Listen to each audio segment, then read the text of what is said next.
Le stress, un défi ou un fardeau? Donc, pour vous, qu'est-ce que ça signifie quand je vous dis stress? Est-ce que c'est quelque chose que vous pouvez surmonter ou c'est quelque chose qui vous met à terre puis qui vous empêche de vous réaliser? Donc, qu'est-ce que c'est le stress? Bien, tout d'abord, le stress, il peut être causé par des événements marquants ou plus ou moins marquants, qu'ils soient positifs ou négatifs. Donc, ça peut être, par exemple, un mariage. Ça peut être également un nouvel emploi. Ça peut être plusieurs choses comme une tâche qui nous tente pas et qu'on sait qu'il s'en vient qu'on devra faire, comme faire le ménage. Ça peut être également de changer d'emploi, de devenir parent, de faire face à l'inconnu aussi, se poser des questions quant à l'avenir. Donc ça peut être des choses, des finances également, qui nous stressent, qui peuvent être des causes de stress. Et en fait, le stress, c'est quoi?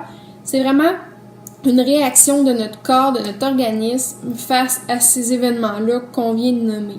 Puis c'est vraiment tout dépendant de la façon qu'on va réagir, qu'on va l'interpréter, qui va faire en sorte que ça va être un défi ou un fardeau pour nous. Mais nous, ce qu'on veut, c'est que ça devienne un défi à surmonter. Parce que c'est sûr qu'il va y avoir dans la vie des événements qui vont faire en sorte que je ne l'ai jamais vécu, que c'est quelque chose que j'aime moins faire, mais c'est des choses qui doivent être faites. Donc, il faut trouver la motivation, il faut trouver la vision positive de cet événement-là dans notre vie pour faire en sorte de continuer. Puis, physiquement, on peut ressentir des symptômes quand on est stressé. Donc, on peut penser aux mains moites, on peut penser aux maux de tête, à l'insomnie, on peut penser à la baisse d'énergie, l'augmentation du rythme cardiaque. Ça peut être aussi une baisse au niveau des désirs sexuels, ça peut être les muscles qui sont tendus.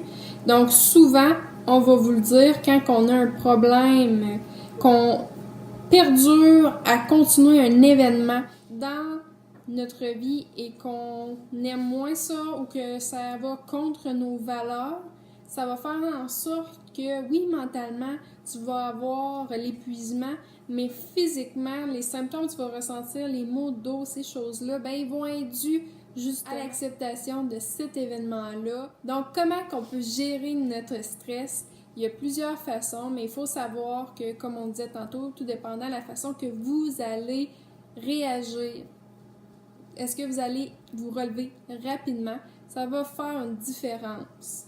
Il faut savoir aussi que ça va avoir un impact sur notre vie, dans toutes les sphères de notre vie, autant physique, mentale, comme on disait tantôt, mais également sociale et avec notre couple, avec nos enfants.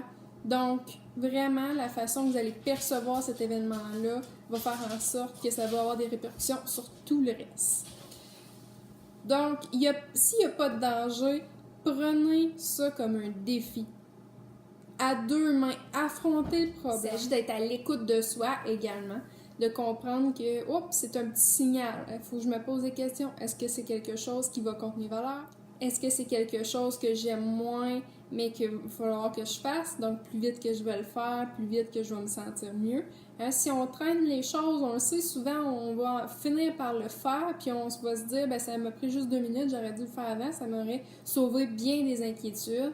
Donc, c'est dans la façon aussi de le voir, de le faire. Bref, prenez le temps de rire, de penser à vous, de manger bien, de pas utiliser les réseaux sociaux, les technologies avant d'aller dormir. Ça peut avoir aussi un impact sur notre insomnie. Ça peut avoir un impact aussi sur notre rythme cardiaque. Quand tu joues un petit jeu stressant avant d'aller te coucher, c'est sûr que ça ne descendra pas tout de suite cette émotion-là. Il faut que tu te calmes. Ça peut être le yoga, la méditation. Et il faut vraiment que tu trouves un équilibre dans toutes les sphères de ta vie. Et l'équilibre parfait n'existe pas, mais tout de moins, tu peux essayer de te mettre des moments pour toi prévus, autant avec ton couple aussi, et pas juste avec tes enfants. Donc, tu es pas seulement un parent, tu as plusieurs identités et toi, en tant que personne aussi, il faut que tu prennes du temps pour toi. Bouger de multiples façons, faire des choses que tu aimes. Lâcher prise aussi, déléguer, ça peut être des choses qui vous enlèvent un petit stress. Mais surtout, n'abandonnez pas. Tout est là en vous. Et si c'est plus difficile, vous pouvez toujours vous référer à des personnes pour vous aider au niveau psychologique, physique, social. Il y a des gens pour vous. Donc, ne vous inquiétez pas. Sur ce, partagez un ami, un collègue ou une personne que vous aimez et que vous sentez qui vivent peut-être ces événements-là ou qui ont ces symptômes-là. Et puis, je terminerai sur vous. Est-ce que vous, c'est un défi ou c'est un fardeau, le stress? Sur ce, merci de faire partie des gens qui veulent un monde meilleur en prenant soin de vous également et pour aider les autres ensuite. Au revoir!